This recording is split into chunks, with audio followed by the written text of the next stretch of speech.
An 8-year secret exposed when a daughter unknowingly saves her own father's life. The question, can love survive 8 years of lies and separation? And when the truth finally comes out, will it heal old wounds or create new ones that can never be mended? The cost of silence, a CEO, a secret, and a 7-year-old hero. "Mommy, can my blood save a life?"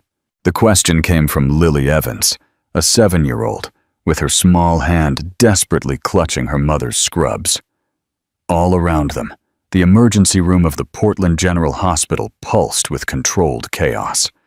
Fluorescent lights buzzed overhead, casting stark shadows on worried faces. The sharp scent of disinfectant mingled with the metallic tang of blood. Somewhere down the hall, a heart monitor flatlined. Its jarring alarm cut through the night, and Sarah Miller felt her own heart shatter as she looked into her daughter's innocent blue eyes, eyes that were a mirror of the dying man just 20 feet away. The man she had loved, the man she had abandoned to protect, the father her daughter had never known. Sarah was beyond exhausted. Her 12-hour shift weighed on shoulders that carried far more than just physical fatigue. For 8 years, she had borne the weight of a secret that had cost her everything. Now, that secret was about to collide with fate in the most unimaginable way. Her hands trembled as she embraced her daughter, knowing the next decision would change their lives forever. In Trauma Bay 1, Ethan Caldwell, the brilliant CEO splashed across magazine covers and news headlines, was bleeding out. His life was measured in minutes, perhaps seconds. AB-negative blood, the rarest type, was his only hope.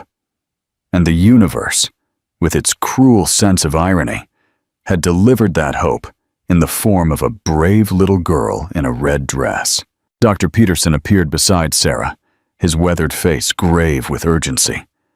"Sarah, we're out of time." Lily's blood type matches. She could save him. The emergency room seemed to hold its breath. Nurses paused mid-step. Even the incessant beeping of the machines seemed to mute, as if the entire hospital awaited Sarah's answer. How could she explain that the dying stranger was no stranger at all? How could she tell her daughter that the man whose life hung by a thread was the very father she'd asked about countless times? Lily looked up at her mother with a determination far beyond her 7 years. "If I can help, I want to help. You always say that's what heroes do, Mommy." In that moment, Sarah saw not just her daughter's courage, but the echo of the man she had once loved. That same stubborn resolve, that same instinct to help others, no matter the personal cost. Lily didn't know she was about to save her own father. She simply knew someone needed her, and that was enough. The staff around them watched with bated breath as Sarah knelt, her voice choked. "Honey, you're right. Heroes help people even when they're scared, and you are the bravest person I know." As Lily was led away to donate the life-saving blood, Sarah felt the carefully constructed wall she had erected for 8 years begin to crumble. She had sacrificed everything to give Ethan Caldwell the freedom to build his empire, believing a child would destroy his dreams. Now, that very child was giving him something more precious than any business deal or merger. She was giving him life itself. Call to action. Don't look away. Comment right now.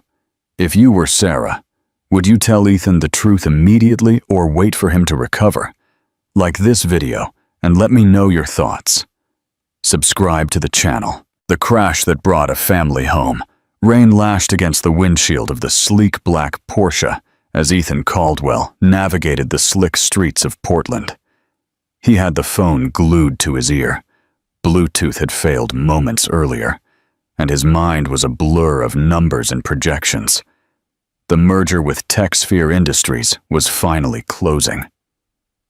5 years of negotiations, countless sleepless nights, and everything was falling into place. His company, Caldwell Dynamics, would become the leading medical tech firm in the Pacific Northwest. Yes, Robert, I understand the concerns, but the board will see this is the right move, Ethan said, his voice firm, despite the tension coiling in his shoulders. His knuckles were white on the steering wheel. At 33, he had built an empire, but tonight felt different. Tonight felt like the culmination of everything he had sacrificed for. The wipers scraped frantically at the glass, barely coping with the November deluge. Ethan's dark brown hair was perfectly styled, his charcoal suit immaculate even at 11 o'clock at night. Success was his armor, his identity. It was all he had left after she disappeared. He shook his head, pushing the thought of Sarah Miller away. That was 8 years ago. Ancient history. He was now engaged to Victoria Harrington, a woman who understood his world, his ambition.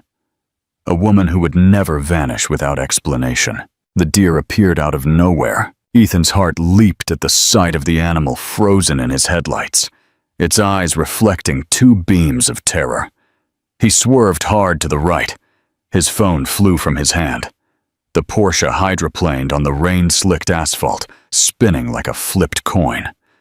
Time slowed as Ethan felt the sickening weightlessness of losing control. The car rolled once, twice, 3 times.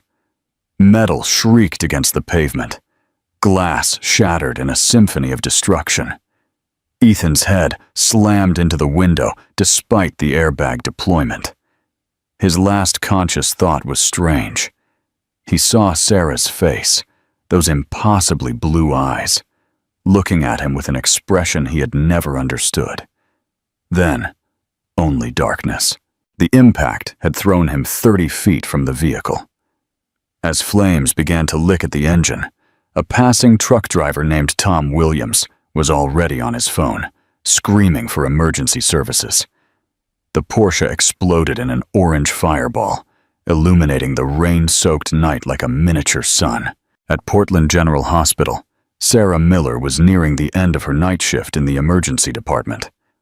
Her blonde hair was pulled back into a practical ponytail, and her scrubs were wrinkled from 12 hours of constant motion. At 33, she wore the weight of single motherhood, with a grace that belied the exhaustion in her bones. Every night shift meant more money, more stability for Lily, more hope that they could finally get ahead. She was updating a patient chart when the emergency call came in.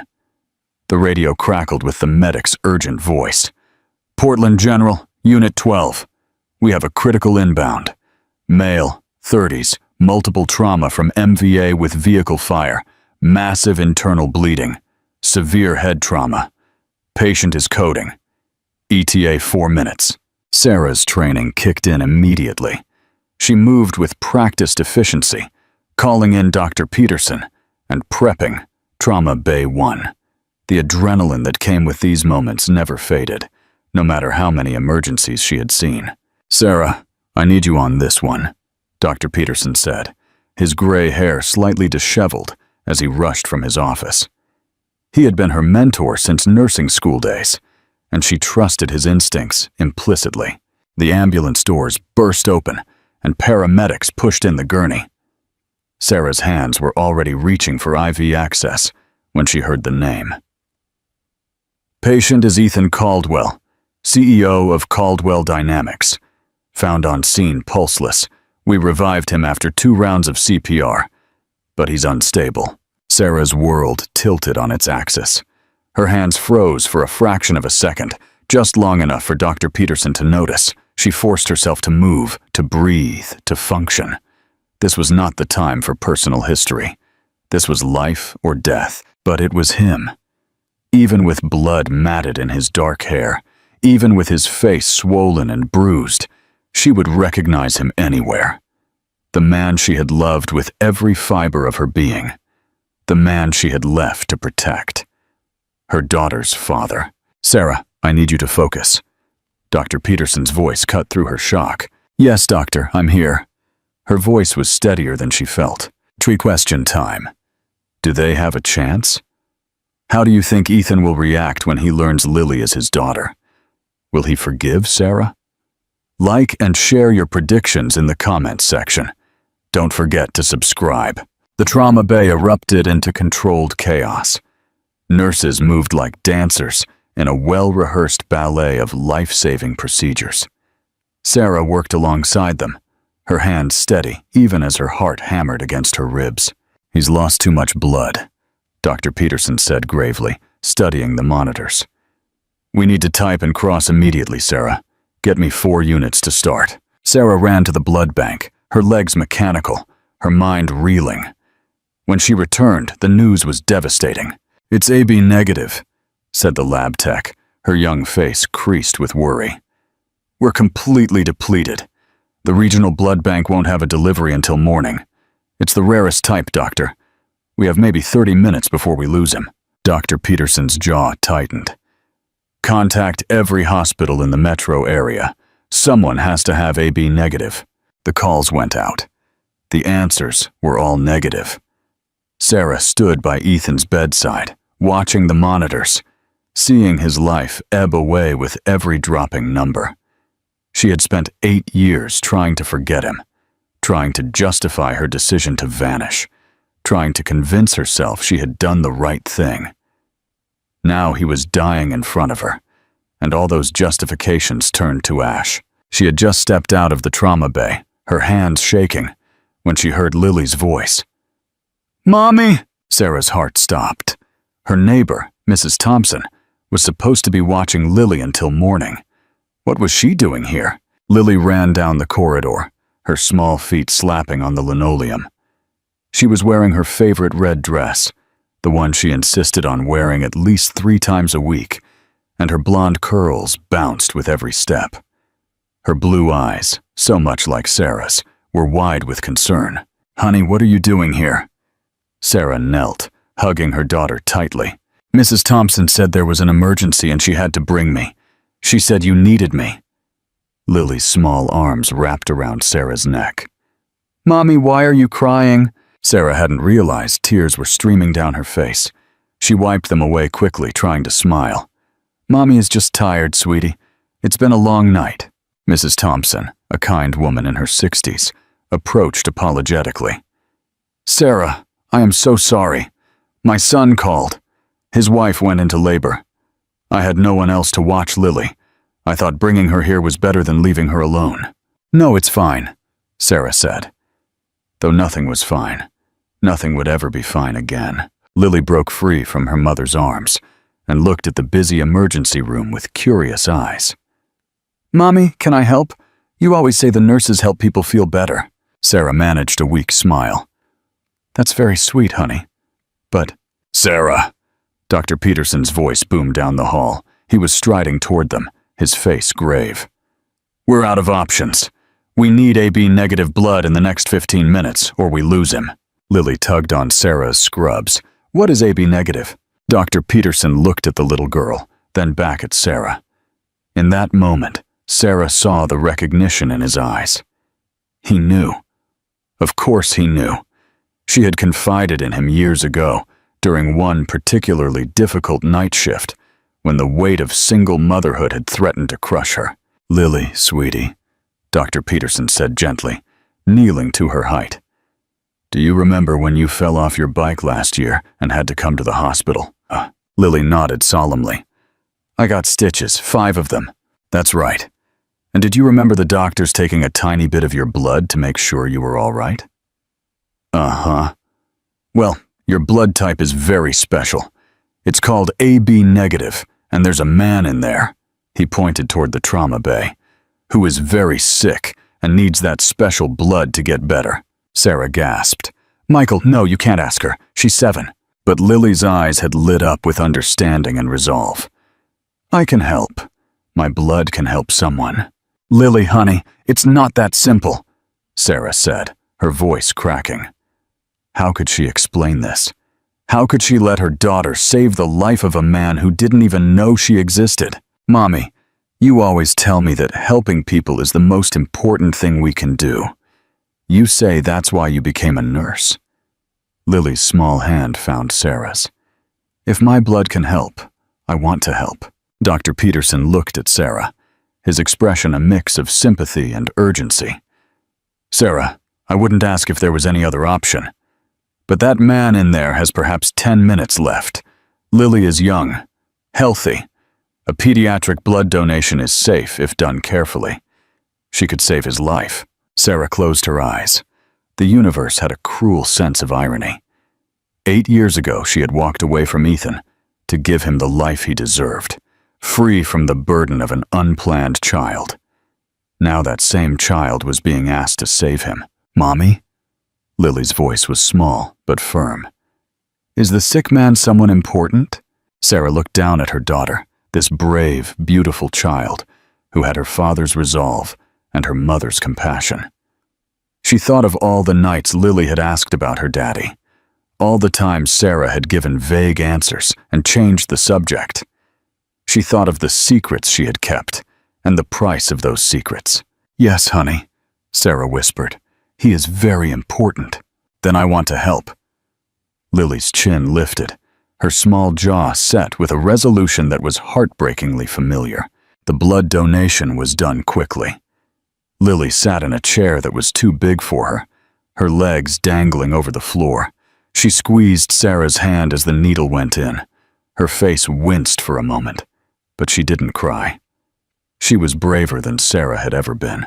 "You're doing great, sweetie," the phlebotomist said warmly. "Just a little bit more." Lily watched as her blood flowed through the tube, dark red and vital. "Is this really going to help someone?" "Yes, honey. It is saving a life tonight." Sarah stroked her daughter's hair, her own heart breaking and healing simultaneously. When it was over, Lily was given juice and cookies. She wore her bandage like a badge of honor. "Mommy, can I meet the person I helped? I want to make sure he's okay." Sarah's throat tightened. "Maybe, honey. Let's see how he is first." In the trauma bay, Ethan Caldwell's life was being pulled back from the brink. The AB negative blood flowed into his veins, precious and life-giving. His vitals began to stabilize. The emergency surgery to repair his internal injuries lasted 7 hours. Dr. Peterson worked with intense focus, his skilled hands rebuilding the damage of the accident. Sarah stayed at the hospital long after her shift, unable to leave. She kept Lily in the nurse's lounge, where her daughter colored pictures, and finally fell asleep on the small couch, her red dress spread out around her like petals. Dawn was breaking when Dr. Peterson emerged from surgery, exhausted but triumphant. "He's going to make it. We almost lost him twice on the table, but that blood donation bought us the time we needed. He's in the ICU now, sedated. Should wake up in the next day or two." Sarah nodded, unable to speak past the lump in her throat. Dr. Peterson put a hand on her shoulder. "Sarah, you'll have to tell him sooner or later." "I know, but knowing and doing were two different things." A strange familiarity. 3 days later, Ethan opened his eyes to the harsh fluorescent lights and the constant beeping of monitors. His head throbbed, and every breath brought sharp twinges to his ribs. He was alive, which was more than he had expected after seeing his car explode in the rearview mirror during those final seconds of rolling. Dr. Peterson was there within minutes, checking vitals and asking the standard questions. Ethan answered mechanically, his mind trying to piece together what had happened. "You are a very lucky man, Mr. Caldwell," Dr. Peterson said. "You had massive internal bleeding and severe head trauma. We nearly lost you several times." "How am I alive?" Ethan's voice was raspy, his throat irritated from the intubation tube. Dr. Peterson smiled. "You have a 7-year-old girl to thank. You have AB negative blood. Very rare. We had no stock, and you were bleeding out. A little girl named Lily donated her blood to save you." Ethan blinked, processing this information. "A girl? She donated blood for me?" "She insisted on it, actually. Quite a brave little thing. She's been asking about you to make sure you're okay."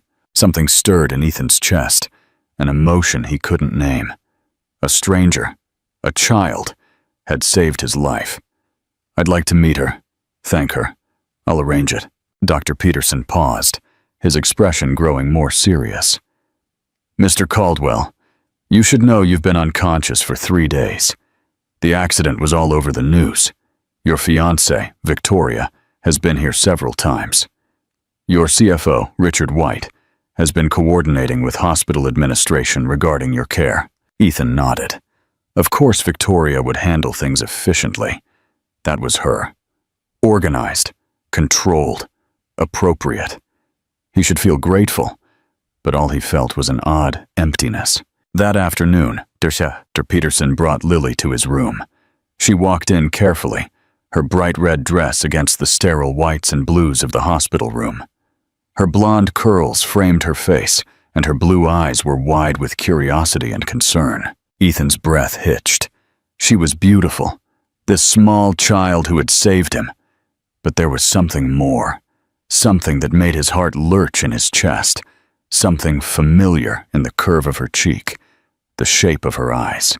"Hello, Mr. Caldwell," Lily said politely, her small hands clasped in front. "I'm Lily. I'm glad you're feeling better." "Hello, Lily." Ethan's voice was softer than it had been in years. "I'm told you saved my life." Lily looked serious. "I gave you my blood. Dr. Peterson said you needed the special kind, and I have the special kind too. That was very brave of you. Were you scared?" "A little bit," Lily admitted. "But Mommy held my hand the whole time. She said being brave doesn't mean you're not scared. It means you do the right thing, even when you are scared." "Your mother sounds like a wise woman." Ethan felt something twist in his chest. This child, this brave child, had the kind of moral clarity he had lost in boardrooms and quarterly reports. Lily smiled and lit up the room. She reached into her little bag and pulled out a folded piece of paper. "I made you a drawing. Mommy says pictures make sick people feel better." He carefully unfolded it. It was a crayon drawing of a hospital room. In the bed was a stick man with brown hair. Standing next to the bed was a smaller figure with yellow hair and a red dress. Both figures were smiling, and there were flowers drawn in the corners. "That's you getting better, and that's me making sure you're okay," Lily explained. Ethan took the drawing with trembling hands. When was the last time anyone had given him something so pure, so genuine? He couldn't remember. Everything in his life was transactions and negotiations. This was simply kindness. "It's beautiful, Lily. Thank you. I will keep this forever." Lily beamed. "Really?" "Forever, forever," Ethan promised. They talked for a while longer. Lily told him about her school, her favorite color, red, obviously, her best friend Emma, and her dream of becoming a doctor when she grew up. Ethan found himself genuinely interested, asking questions, laughing at her innocent observations about the world. He noticed she never mentioned her father. When a nurse came in to check Ethan's vitals, Lily politely excused herself. "I should go find Mommy. She's working her shift, but I'll come back to visit if you'd like." "I would like that very much." After Lily left, Ethan lay there, staring at the drawing. Something was nagging at him, a piece of the puzzle that didn't quite fit. The blue eyes, the blonde hair, the way she spoke with careful enunciation. She reminded him of someone, but the memory was blurred, distorted by the pain medication and the head trauma. That night, Sarah could no longer avoid the inevitable. Dr. Peterson had called her into Ethan's room. She stood outside the door for a full minute, gathering her courage. 8 years of secrets were about to collide with the present, and she had no idea how to control the fallout. She tapped gently and opened the door. Ethan was sitting up in bed, looking better than he had 3 days ago, but still battered. His head was bandaged, and bruises covered his face. When he looked up and saw her, every muscle in his body tensed. "Sarah?" Her name came out barely a whisper, disbelief and shock intertwined. "Hello, Ethan." Her voice was steady, but her hands were trembling. She clasped them behind her back. For a long moment, they simply stared at each other. 8 years collapsed into seconds. Ethan saw the woman he had loved desperately, the woman he had chased in his dreams, standing in his hospital room in nurse's scrubs. She was still beautiful, perhaps even more so. Time had given her a depth, a strength that hadn't been there when they were young and in love. "What are you doing here?" Ethan finally managed. His heart was hammering, and the monitors betrayed his agitation with their quickened beeping. "I work here. I'm an ER nurse." "You work here." Ethan repeated it as if trying to understand a foreign language. "All this time, you've been in Portland?" "Yes."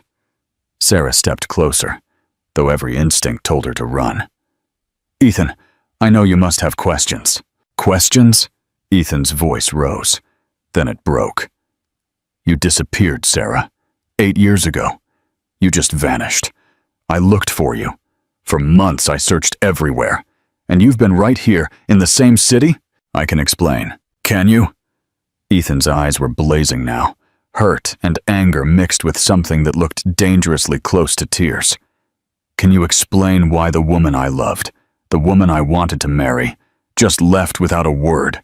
Can you explain why you blocked my number, moved without telling me where, cut me out of your life like I meant nothing?" Sarah felt her own eyes burn. "You meant everything, Ethan. That's why I left." "That makes no sense." Ethan ran a hand through his hair, wincing at the pain the movement caused. "If I meant something, you would have stayed. You would have talked to me. You would have—" He stopped abruptly.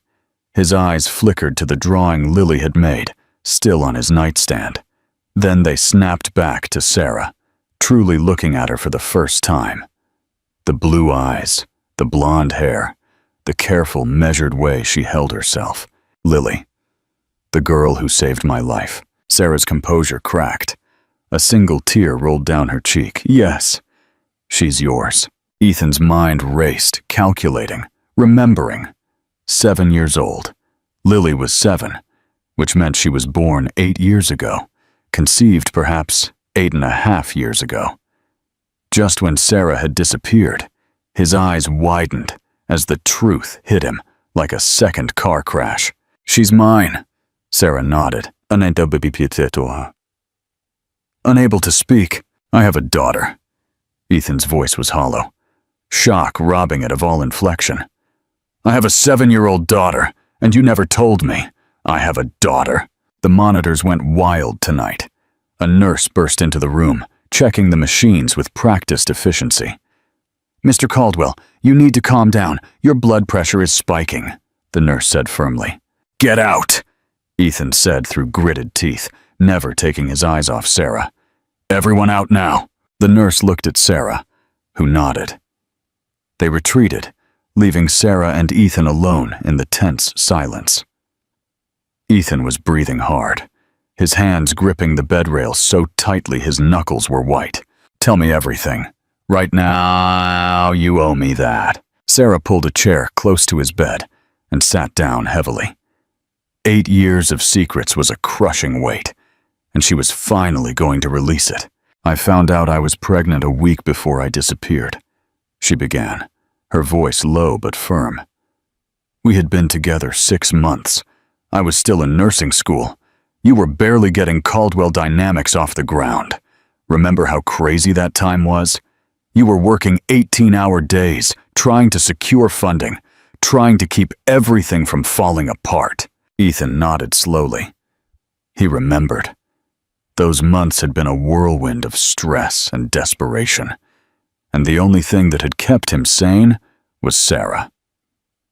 Coming home to her smile, her laugh, her unwavering belief in him. "I was excited," Sarah continued, a sad smile touching her face. "Scared, but excited. I thought we could figure it out together. We always figured things out together. Then what happened?" Ethan's voice was quieter now, but no less intense. "Your father happened." Sarah looked him in the eyes. "William Caldwell happened." Ethan's blood ran cold. "What did he do?" Sarah took a shaky breath. "He found out about the pregnancy before I could tell you. I don't know how. Maybe he was tracking me. Maybe he had someone at my doctor's office. I'll never know. But one day, He showed up at my apartment. Just showed up on my doorstep like a nightmare. I can still see him standing there, tall and imperious in his expensive suit, looking at my small apartment with barely concealed disdain. He offered me $500,000 to disappear from your life and never tell you about the baby. Ethan's jaw dropped. He what? I told him to go to hell, Sarah said, and there was pride in her voice. I told him I loved you and I would never take money to leave you. I told him we would raise our child together, that you had a right to know. Then why? Because he played his last card. Sarah's voice broke. He told me about the TechSphere merger, the one that was supposed to save your company. He said the investors were conservative, family values people. If they found out you got a nursing student pregnant, they would walk. Your company would collapse. Everything you had worked for would be gone. Ethan felt sick. This sounded exactly like something his father would do. William Caldwell had always believed the ends justified the means, that personal relationships were secondary to business success. He said that if I truly loved you, I would let you have your dream, that a baby would destroy everything. Sarah wiped her eyes. And I believed him, Ethan. God help me. I was young and scared, and I believed him. I thought I was protecting you. I thought I was giving you the life you deserved. So you just left. Ethan's voice was flat. I left because I loved you. I left because I thought I was doing the right thing. Sarah leaned forward, desperate for him to understand. Every single day for 8 years I have questioned that decision. Every time Lily asked about her father, every time I struggled to pay the bills on a nurse's salary, every time I saw your face on the news or in the paper, I wondered if I had made a terrible mistake.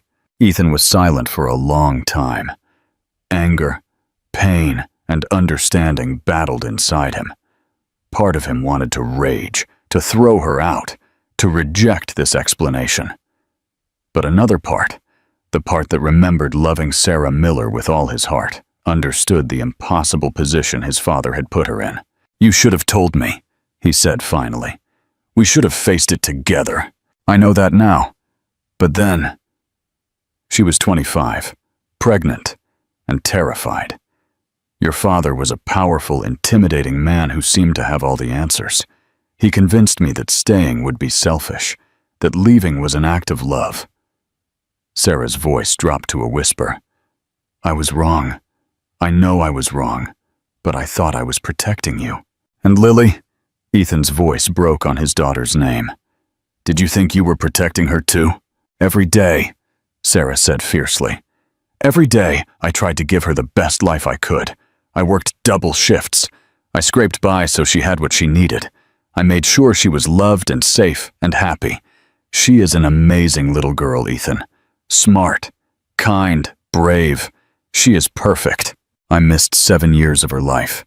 The pain in Ethan's voice was palpable. 7 years of birthdays, first days of school, scraped knees, bedtime stories. You stole that from me.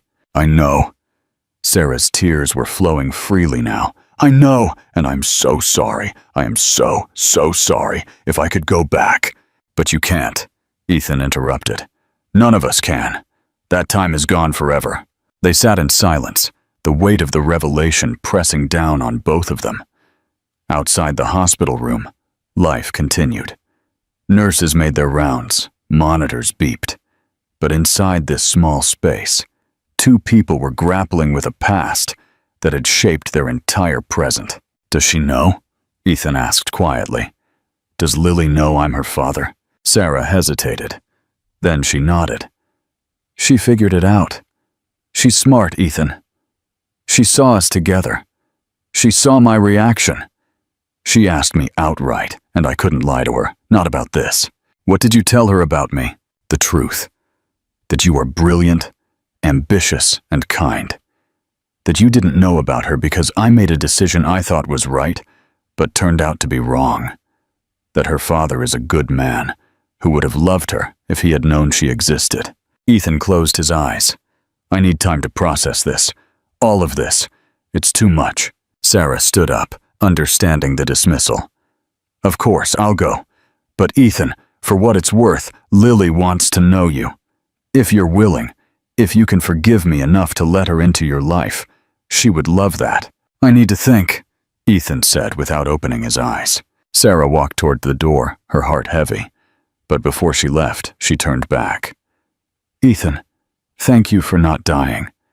Lily would have been devastated to lose you before she even truly had you." Then she was gone, leaving Ethan alone with his thoughts and the crayon drawing of the little girl in a red dress. The new priority. The next few days were a blur for Ethan. Victoria visited, all efficiency and passionate planning. She had already spoken to the board about his extended recovery time. She had managed the media coverage of his accident. She had everything under control. She barely mentioned Lily, treating the revelation of Ethan's daughter as a minor inconvenience to be managed rather than a life-altering piece of news. "We need to be strategic about this," Victoria said, sitting in the chair by his bedside, her designer dress perfectly pressed despite the hospital setting. "The media will have a field day if they find out. We need to control the narrative." "Control the narrative," Ethan repeated slowly. "Victoria, she's my daughter. I understand, darling, but we have to think about your image, the company's image. A secret daughter from a past relationship? Not ideal timing with the merger finalizing." Ethan looked at her, perhaps truly seeing her for the first time. When had she become so cold, so calculating? Or had she always been this way, and he had simply chosen not to notice?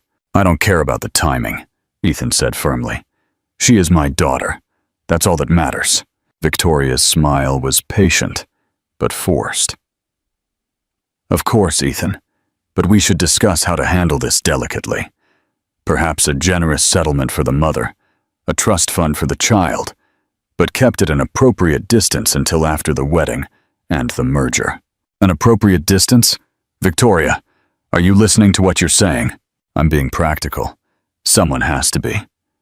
Victoria glanced at her watch. "I have a meeting with the wedding caterer. I'll visit tomorrow. Try to rest." She kissed his cheek and left, leaving Ethan feeling lonelier than he had in years. Richard White visited, too. His expression was one of genuine concern. He had been Ethan's best friend since college, his right-hand man in building Caldwell Dynamics. But when Ethan brought up Lily, Richard's face went pale. "You knew," Ethan said, watching his friend's reaction. "You knew what my father did." Richard sank into this chair, looking older than his 50 years. "Yes, I knew. And you didn't say anything. For 8 years you said nothing. William made me promise. He said it was for your own good, that Sarah leaving was what was best for everyone." Richard ran a hand over his face. "Ethan, I'm sorry. I thought he was right. The merger did save the company. You became a success beyond our wildest dreams. I convinced myself the ends justified the means. There's a little girl out there who grew up without a father because of those means," Ethan said coldly. "A little girl who saved my life not knowing she was her father. I know, and I'll regret it for the rest of my life." Richard looked him in the eyes. "What are you going to do?" "I'm going to meet my daughter, and I'm going to figure out how to be the father she deserves, even if I'm 8 years late." Lily visited Ethan every day. Sarah tried to limit the visits, worried that Lily would get too attached before Ethan decided what role he wanted to play in her life. But Lily insisted. "He's my daddy, Mommy," she would say with the simple logic of childhood. "I want to know him." The visits became the best part of Ethan's recovery. Lily would arrive in her red dress, always bringing something new to share. A drawing, a book she liked, a heart-shaped rock she found. They talked about everything and nothing.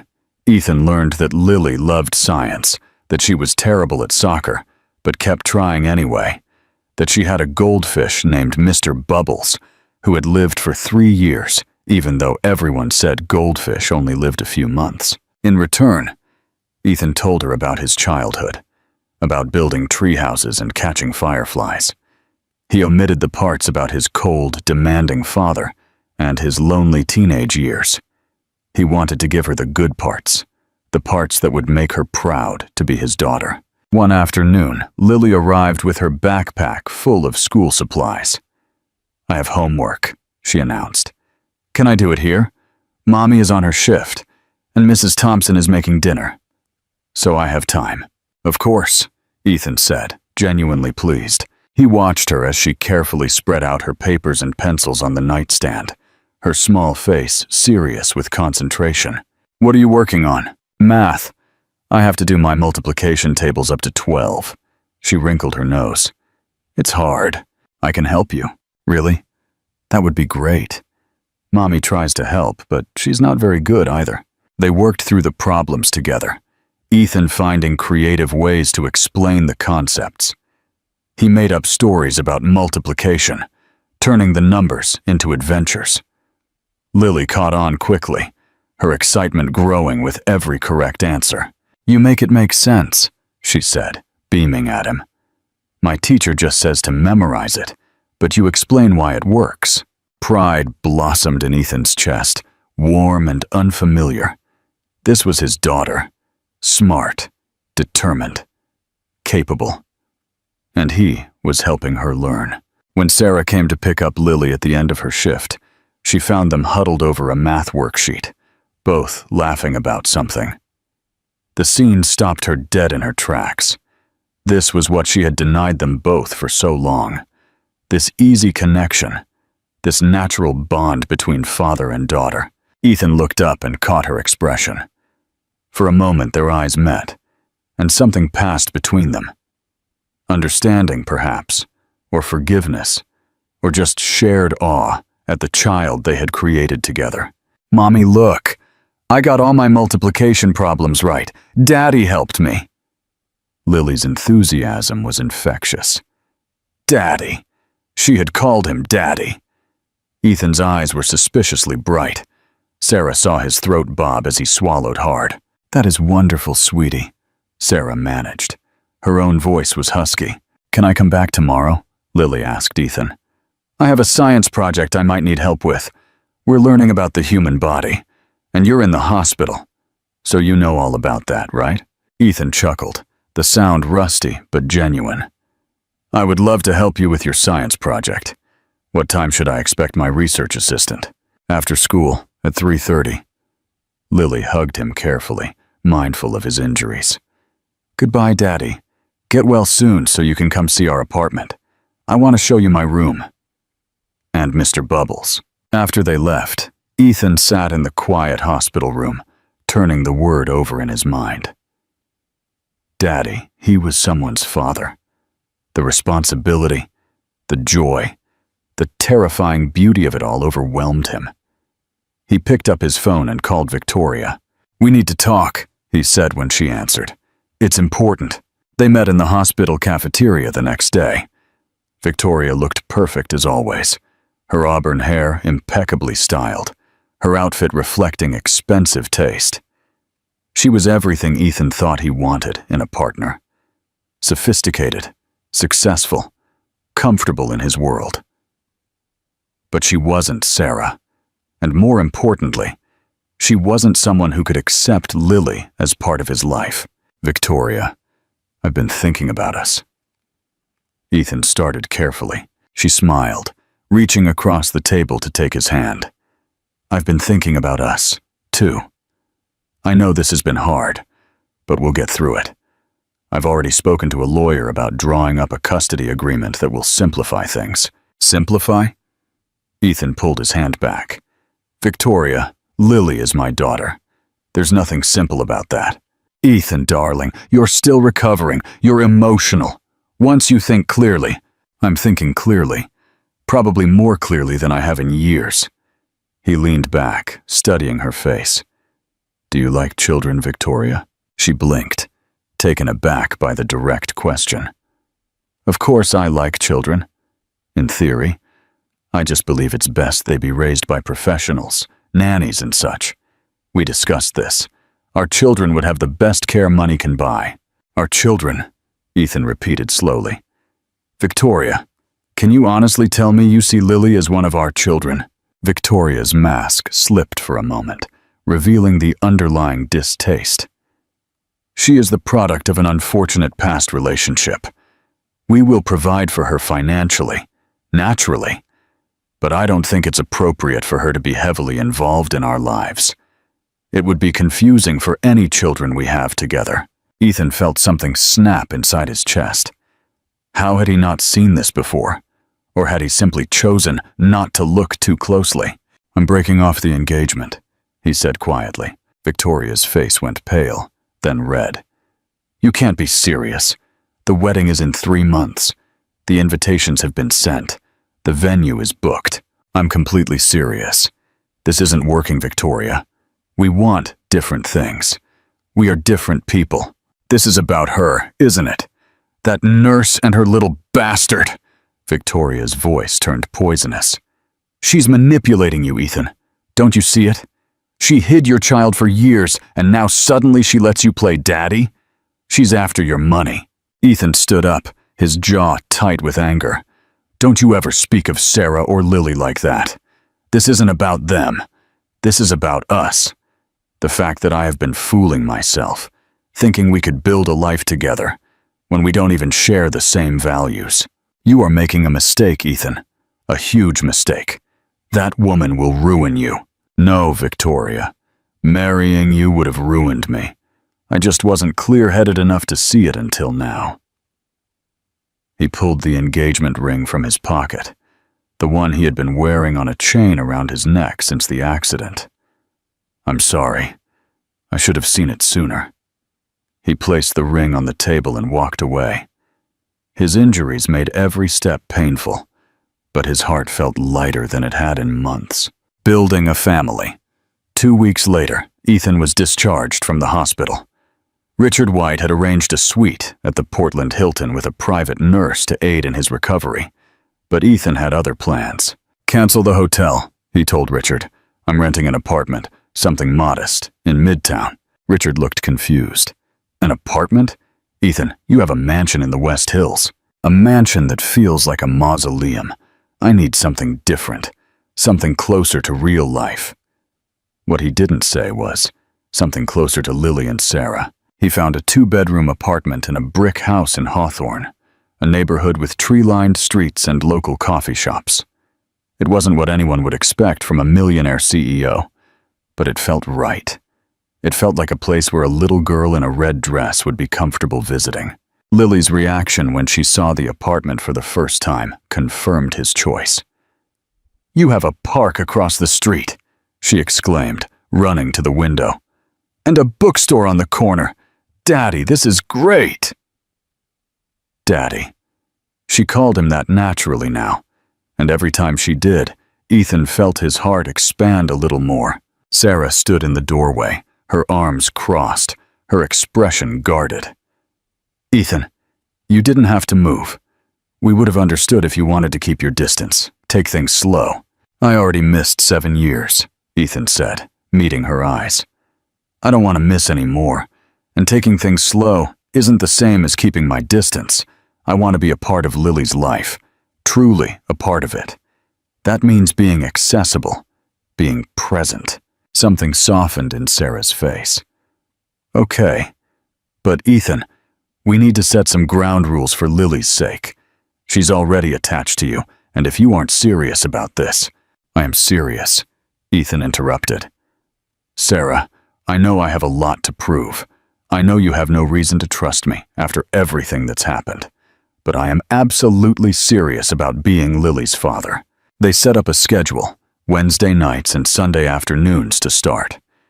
Ethan had physical therapy and work responsibilities to balance, but he made sure those times with Lily were sacred. No phone calls, no emails, no distractions. The first Wednesday night, Ethan tried to cook dinner. It was a disaster. The pasta was overcooked, the sauce burned, and the smoke alarm went off twice. Lily found it hilarious. "Maybe we should order pizza," she suggested diplomatically, waving the smoke away with a dish towel. "That might be prudent," Ethan admitted, laughing despite his frustration. "I'm not much of a cook." "It's okay. Mommy burns things sometimes too. She says cooking is a science, but she's better at nursing science than cooking science." They ordered pizza and ate it sitting on the floor of Ethan's mostly unfurnished living room. Lily told him about her week at school, how her best friend Emma had moved, and she was sad, how she was chosen to be the line leader on Friday. Ethan listened to every word, etching it all into his memory. These were the small moments that made up a childhood, and he was determined not to miss any more. On Sunday, he took Lily to the Portland Children's Museum. She dragged him from exhibit to exhibit, her enthusiasm boundless. They built structures in the construction zone, explored the science lab, and played in the imagination playground. Ethan found himself laughing more than he had in years, seeing the world through Lily's curious and joyful eyes. At the gift shop, Lily paused at a book about the human heart. "It's for my science project," she explained. "But it's kind of expensive. It's okay, we don't have to get it." Ethan heard the echo of Sarah in that statement, the careful managing of expectations that came from living on a tight budget. Without hesitation, he bought the book, along with a few others Lily had eyed. "Daddy, it's too much," Lily protested, though her eyes sparkled with delight. "Nonsense. Education is never too much. Besides, these are research materials, very important for a future doctor."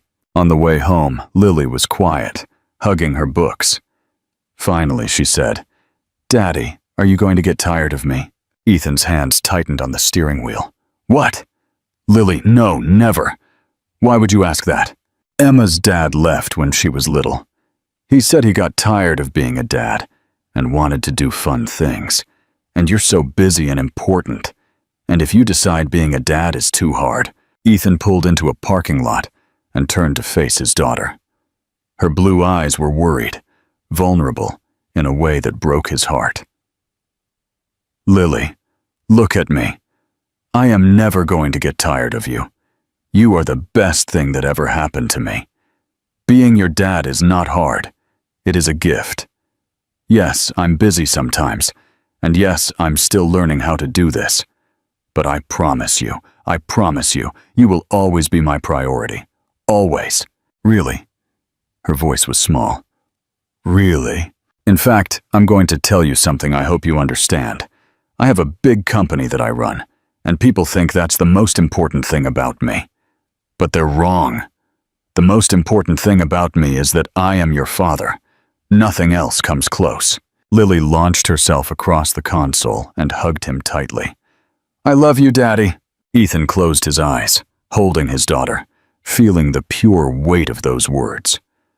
"I love you too, Lily. Oh, much." The unbreakable bond as weeks turned into months. Ethan's life transformed in ways he never anticipated. He cut back his hours at Caldwell Dynamics, delegating more to his executive team. He never scheduled meetings during Lily's hours. He learned about elementary school social dynamics, Disney princesses, and the care and feeding of goldfish. He also spent more time with Sarah, though their interactions remained careful, polite. She would drop Lily off and pick her up, staying a few minutes to talk about Lily's week, any school issues, upcoming events. It was civil, almost friendly, but there was a wall between them that neither seemed ready to cross. Until the night of the charity gala, Caldwell Dynamics hosted an annual fundraiser for medical research, and this year's event was particularly significant, given Ethan's recent accident. The bad media attention surrounding his recovery had been intense, and the company's PR team had suggested he make a public appearance to reassure investors and stakeholders that he was back to full capacity. Ethan hadn't planned on bringing anyone. Victoria was out of the picture, thank goodness, and he wasn't interested in the parade of suitable women his well-meaning board members kept suggesting. But a week before the event, Lily had asked if she could come. "I want to see where you work," she said, "and I have a new dress. It's fancy." Ethan had looked at Sarah, who was clearly uncomfortable with the idea. "Lily, honey, it's an adult event. You'd probably be bored. Please, I promise I'll be good. I just want to see what Daddy does." How could he say no to that? The night of the gala, Ethan arrived at Sarah's modest apartment to pick up Lily. When Sarah opened the door, he nearly forgot to breathe. She was wearing a simple navy dress that she probably had owned for years, but she looked stunning. Her blonde hair was down, falling in soft waves around her shoulders, and she had put on just a touch of makeup that made her blue eyes even more striking. "You look beautiful," he said. Before he could stop himself, Sarah blushed. Looking away, sure. "Thank you, I cleaned up decent." Lily appeared behind her mother, practically bouncing with excitement. Her fancy dress was red, of course, with a full skirt that swung as she moved. She looked like a tiny princess. "Mommy, we match, both fancy." Lily twirled, making her dress spin. "You both look perfect," Ethan said. "Shall we go?" The gala was held at the Portland Center for the Performing Arts, the ballroom draped in spectacular lighting and elegant floral arrangements. Ethan had been to hundreds of these events, but seeing it through Lily's eyes made it magical again. "It's like a fairy tale," Lily whispered, her eyes wide. They made their way through the crowd, Ethan stopping frequently to greet colleagues and donors. He introduced Lily to everyone as his daughter. Pride, as evident in every word. Lily charmed everyone she met with her polite manners and genuine curiosity about their work. Sarah stayed close, a hand on Lily's shoulder, clearly out of her comfort zone in this world of designer gowns and champagne flutes. Ethan wished he could make her feel more comfortable, but he was constantly being pulled into conversations and photo opportunities. It was Victoria who shattered the night's fragile peace. She appeared like a storm cloud, in a silver gown that probably cost more than Sarah's monthly salary, her eyes fixed on Ethan with predatory intensity. "Ethan, darling, we need to talk," her voice said with that fake sweetness that meant trouble. "Victoria, this isn't the time." "Oh, I think it is. How quaint. You brought your little bastard to a professional event. How modern of you." Victoria's gaze upward swept over Sarah and Lily, her smile turning sort of sharp. Sarah's face went white. Lily looked confused, not understanding the insult, but sensing the hostility. Ethan stepped between Victoria and his daughter, his voice low and dangerous. "Leave, now. I won't. I have every right to be here. My family has donated to this cause for decades." Victoria raised her voice, drawing the attention of nearby guests. "I think everyone should know what kind of man you really are, Ethan. A man who shirked his responsibilities and is now parading his mistakes in front of respectable society." The nearby conversation stopped. People looked over. Ethan could see phones being raised, social media posts being drafted in real time. "The only mistake I made was getting involved with you," Ethan said coldly. "You need to go before I have security escort you out." "Security?" Victoria laughed, but it was a brittle sound. "You can't throw me out of a public event, but I can tell everyone here the truth. I can tell them how this woman," she gestured toward Sarah, "trapped you with a pregnancy and disappeared, only to come crawling back when she saw an opportunity to cash in." "That is not what happened," Ethan said, raising his voice. "You know nothing about it." "Oh, I think I do. Let me paint a picture for everyone here. 8 years ago, Ethan Caldwell had a fling with a nursing student. She got pregnant, probably on purpose. But when she realized Ethan was more focused on his career than playing house, she left. Now she's conveniently back, with a child she claims is his. A child whose DNA has never been verified, I might add. And Ethan, being the good-hearted fool that he is falling for the oldest trick in the book." The crowd murmured. Ethan saw doubt in some faces, pity in others, and he felt rage building in his chest. But it was Lily who broke the tension. She stepped forward, her small face set with a determination that was painfully reminiscent of Ethan's own stubborn character. She reached into her small purse and pulled out a piece of paper, carefully unfolded. "This is my blood type card from when I donated blood to save my daddy," Lily said, her voice ringing out in the sudden silence. "It says AB negative. That's the same as Daddy's. And Mommy says that's special because not many people have it. My teacher says when a child has a special blood type, they get it from their parents." She walked up to Victoria, looking up at the tall woman fearlessly. "You said mean things about my mommy, but my mommy is the best person in the whole wide world. She works very hard to take care of me. She never asked Daddy for anything. I was the one who wanted to meet him. I was the one who gave him blood when he was dying. My mommy tried to protect Daddy even when it hurt her. That's not a bad person. That's a hero." The silence was absolute. Lily turned to the crowd, her blue eyes shining with tears, but her voice firm. "My daddy didn't know about me because somebody told my mommy that telling him would hurt his dreams. My mommy loved him so much, she gave up having him in her life so he could be successful. Maybe that was wrong. Maybe she should have told him. But she did it because she loved him, not for money, for love."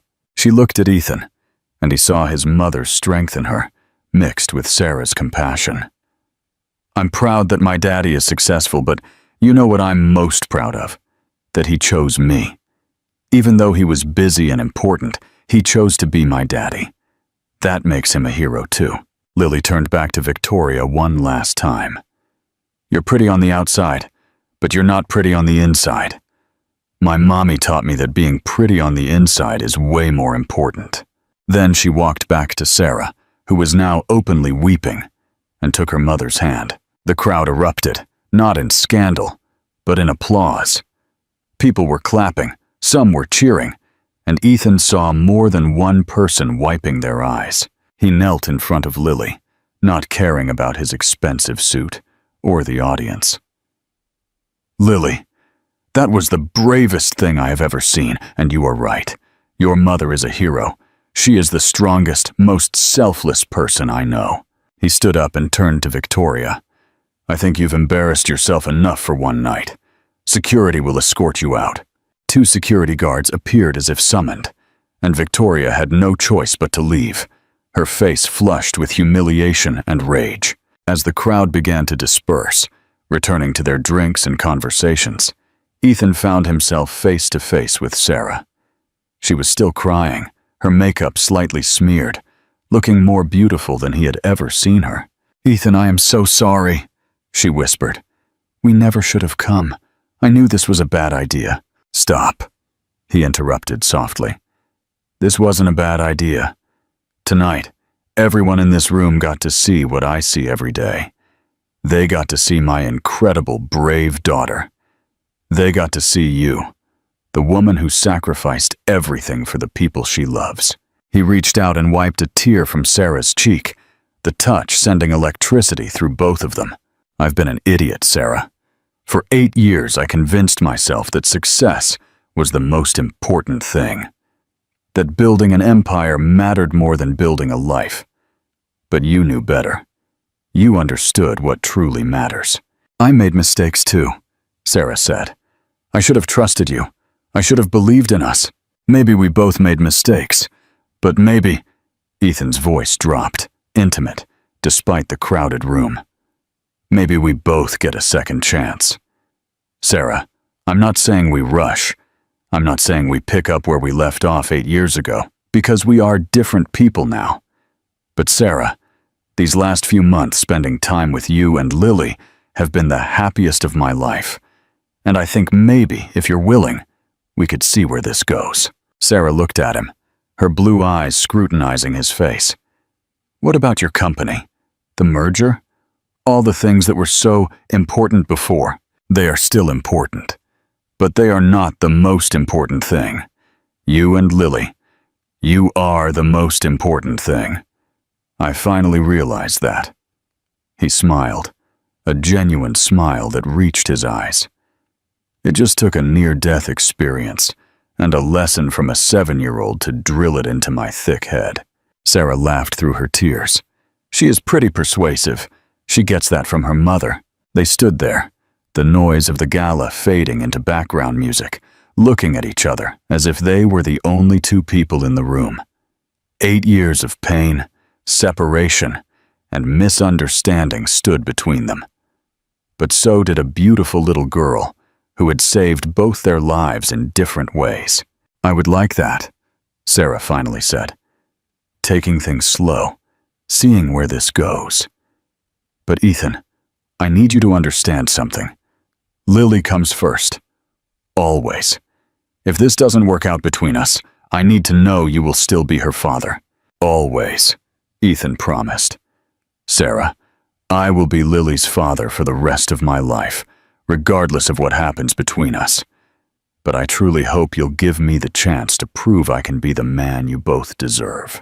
Before Sarah could respond, Lily darted between them, taking both their hands. "Can we go get ice cream on the way home? I think we all deserve ice cream after tonight."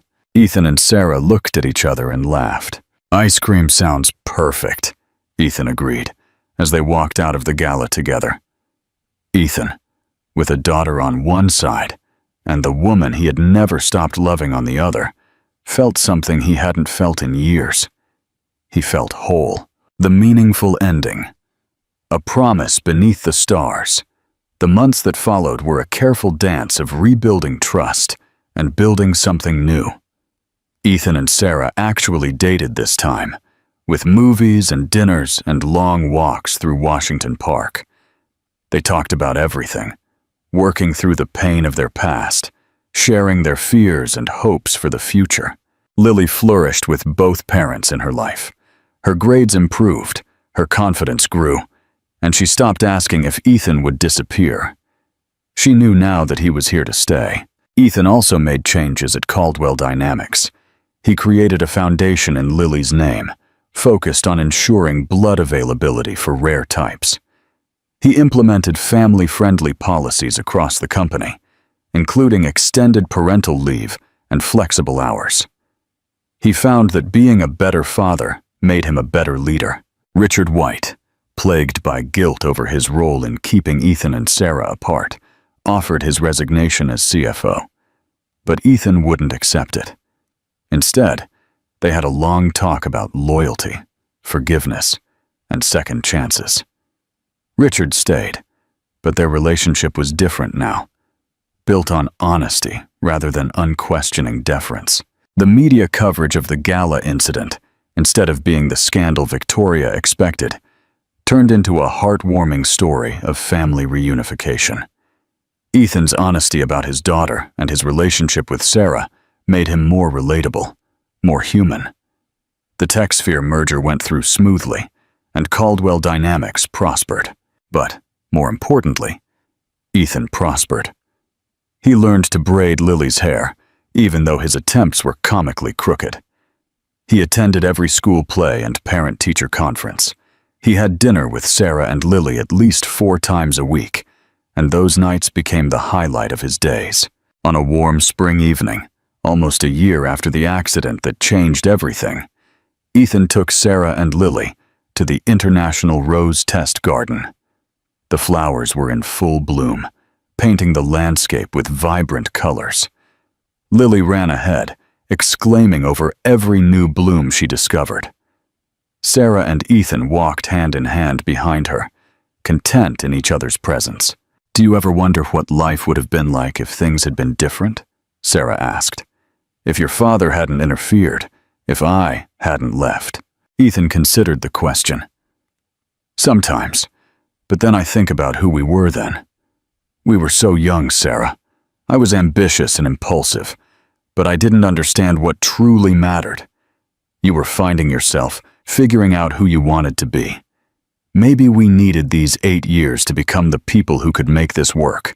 "That's a very optimistic way to look at it," Sarah said with a smile.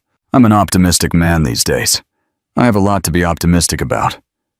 Ethan stopped walking and turned to face her. "Sarah, I know we said we'd take it slow, and we have. But there's something I need to ask you," Sarah gasped. "Ethan, wait, let me finish. 8 years ago, I lost the love of my life because I didn't fight hard enough. Because I let other people's opinions and ambitions matter more than what we had. I'm not going to make that mistake again. Sarah Miller, I love you. I love your strength, your compassion, your terrible cooking, the way you hum when you're happy. I want to spend the rest of my life making up for lost time and building new memories. He pulled a small box from his pocket and opened it. Inside was a ring, simple and elegant, with a single sapphire that matched Sarah's eyes. Will you marry me? Will you allow me to be not just Lily's father, but your husband? Will you build a life with me? Sarah was crying again, but these were tears of happiness. Yes, 1,000 times. Yes. Ethan slid the ring onto her finger and kissed her. A kiss 8 years in the making, tender and passionate and full of promise. Lily's whoop of joy interrupted them. She ran back, clearly having been observing from a strategic distance. Are you getting married? Are we going to be a real family? We've always been a real family, honey, Ethan said, pulling both Lily and Sarah into a hug. But yes, now it's official. Can I be the flower girl? Can I wear a red dress? Can Mr. Bubbles be the ring bearer? Ethan and Sarah laughed. Yes to the first two, Sarah said. We'll have to think about Mr. Bubbles. As they walked through the gardens together, now truly a family, Ethan felt a deep gratitude. Gratitude for the accident that had brought him to the brink of death and back. Gratitude for a brave little girl who had saved his life in more ways than one. Gratitude for Sarah's forgiveness and her willingness to trust him again. The wedding took place 3 months later, a small, intimate ceremony in the same gardens where Ethan had proposed. Lily was indeed the flower girl, in a beautiful red dress she would treasure forever. Mr. Bubbles did not attend, but a tablet was set up at the reception so Lily could show him the celebration via video call, which amused all the guests. Dr. Michael Peterson walked Sarah down the aisle, having become a surrogate father figure to her over the years. Mrs. Thompson sat in the front row, weeping happy tears. Richard White served as Ethan's best man, a symbol of redemption and renewed friendship.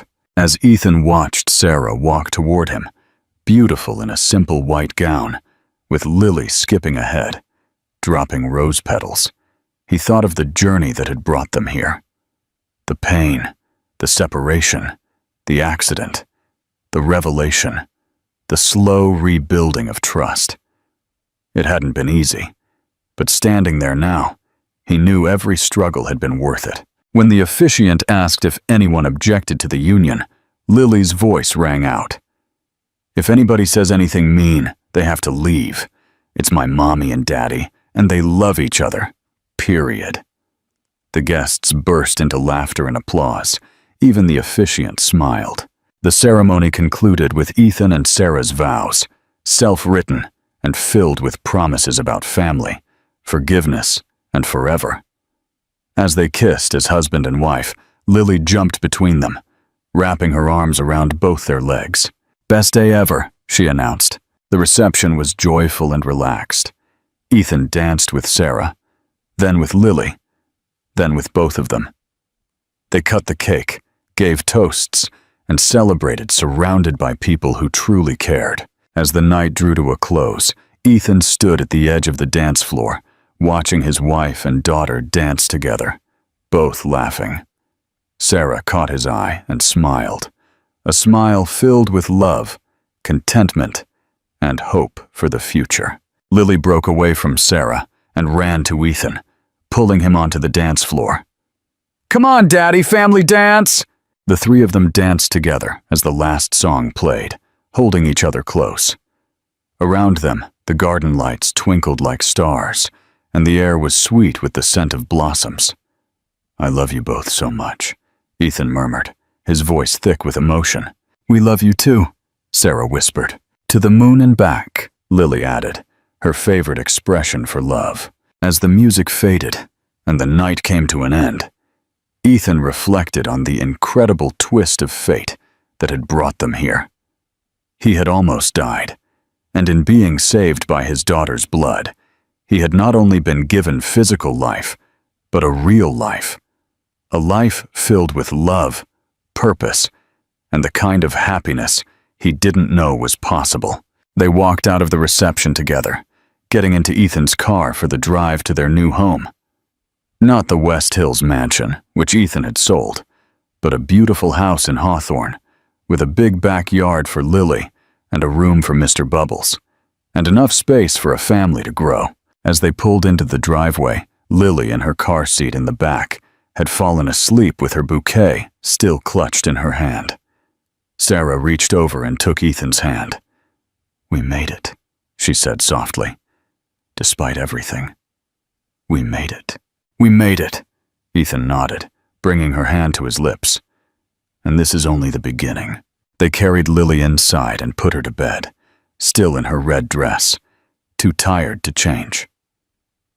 Ethan stood in her doorway for a long moment, watching her sleep, still unable to believe this incredible child was his daughter. Later, as he and Sarah sat on their porch swing looking at the stars, Ethan thought of the words he had heard that night in the hospital when he had first woken up. A little girl had saved his life with her blood, but it was so much more than that. Lily had saved his life by showing him what truly mattered. Sarah had saved his life by teaching him about forgiveness, sacrifice, and the love that endures beyond understanding. And by saving his life, they had given him something far more precious than merely existing. They had given him a reason to live, a purpose beyond profit margins and quarterly reports. They had given him a family. "What are you thinking about?" Sarah asked, snuggled against his shoulder. "I'm thinking about how a man can have everything and still have nothing, and how the things that matter most are often the things we overlook until we almost lose them." Ethan kissed the top of her head. "I'm thinking about how grateful I am that Lily insisted on donating blood that night. How different everything would be if she hadn't been so brave." "She saved us both," Sarah said. "We were both trapped, Ethan. Me with my guilt, and you with your ambition. Lily gave us our lives back. She gave us back to each other." They sat in comfortable silence, the kind that only comes with deep intimacy and trust. Inside, their daughter slept peacefully, secure in the love of both her parents. In the fish tank on her dresser, Mr. Bubbles swam in lazy circles, a silent witness to the happiness that had finally found its way to this family. Ethan Caldwell, CEO of Caldwell Dynamics, millionaire and entrepreneur, had achieved more than he ever dreamed possible. But as he sat there with his wife's hand in his and his daughter sleeping safely inside their home, he knew his greatest achievement had nothing to do with board meetings or mergers. His greatest achievement was right here, in this moment, in this life, built on second chances and the fierce, unbreakable bonds of family. Lily had saved him that night in the hospital. It was true, but she continued to save him every day, just by being exactly who she was. And he would spend the rest of his life making sure both she and Sarah knew they were his entire world, his raison d'etre. As the night deepened and the stars shone brighter, Ethan held Sarah close and whispered a promise to the universe, a vow that went beyond the ones they had made at their wedding. He promised never to forget what truly mattered. He promised to be the father Lily deserved and the husband Sarah needed. He promised to measure his life not in dollars or achievements, but in moments like these, quiet and perfect and full of love. And in that promise, Ethan Caldwell finally found the success he had been searching for all along. Not in a boardroom or a bank account, but in the simple, extraordinary miracle of family. Call to action. Your final thoughts. We would love to hear your thoughts on this beautiful love story. Let us know what you thought of this tale full of emotions and surprises. Tell us your name, where you are watching from, and rate this story from 0 to 10 if it touched your heart. And if you enjoyed the plot, don't forget to leave a like and subscribe to the channel so you don't miss the amazing new stories coming up. We'll see you next time.